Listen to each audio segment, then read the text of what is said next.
So I'm going to offer some advice about how to ship plants in the mail so that they arrive fresh and suitable for DNA work.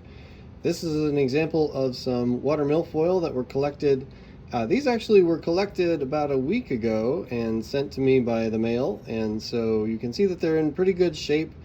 Signs of plants being in good shape, of course, having fresh green parts. Plants grow from the tips, and so the tips will be the most recently grown parts, and they're often the greenest, freshest, also the best for DNA. And when we want to look for good quality leaves or whatever you're sending, something that's got no contamination means that the DNA we get out of there should be just for this plant. So a couple things to watch out for. One is just straight contamination by things that are around the plants, so that can be algae or other organisms that are just in the environment. If those end up in the DNA extraction, those can contribute some DNA that's not the DNA, of course, that we want to sequence. The other thing that could be a problem is just kind of an environment that is more conducive to rotting. And so sending plants in the mail, if you want them to arrive alive, then we want to kind of reduce the amount of that extra stuff that's around the plants. So I pointed out a growing tip that's it's got a nice growing vegetative bud on there. And then the other parts of the plant, the parts that are older, I've got here, we've got a oak leaf, looks like, that's kind of mixed in with that.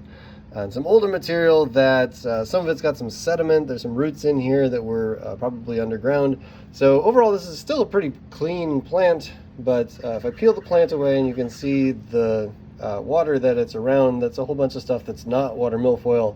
That's going to contribute contaminating DNA, and also it's really going to hasten rotting. So I've got a second container here. I've also got a white bottom on that, so you can see are kind of shooting for cleaning things up as we go.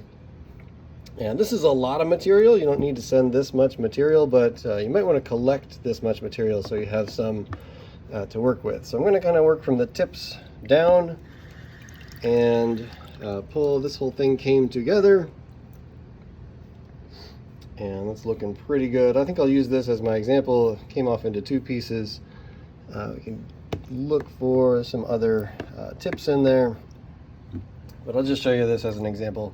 As far as getting the associated stuff, the periphyton, algae and so on, putting it into fresh tap water is a good way to see the stuff come off of here, and just kind of agitate it a little bit. So not unlike washing, of course, you're just working with pure water as much as you can.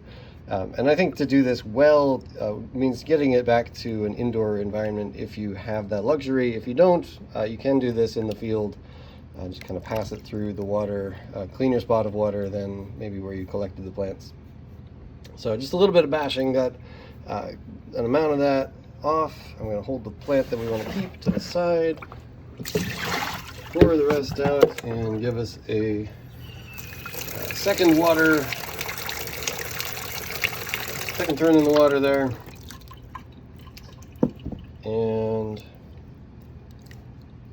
you don't have to go for spick and span, but removing as much as you can of that extra stuff is pretty good. And obviously parts of the plant that were underground and sediment are a problem.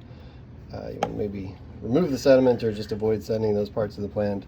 There's some bits a little bit around here that's probably not going to cause a great problem.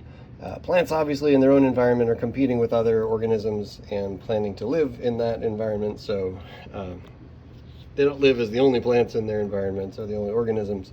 So they're going to hold up fairly well, and the next thing I'm going to show you is the packaging to kind of put them in an environment that helps them to stay as happy as you can.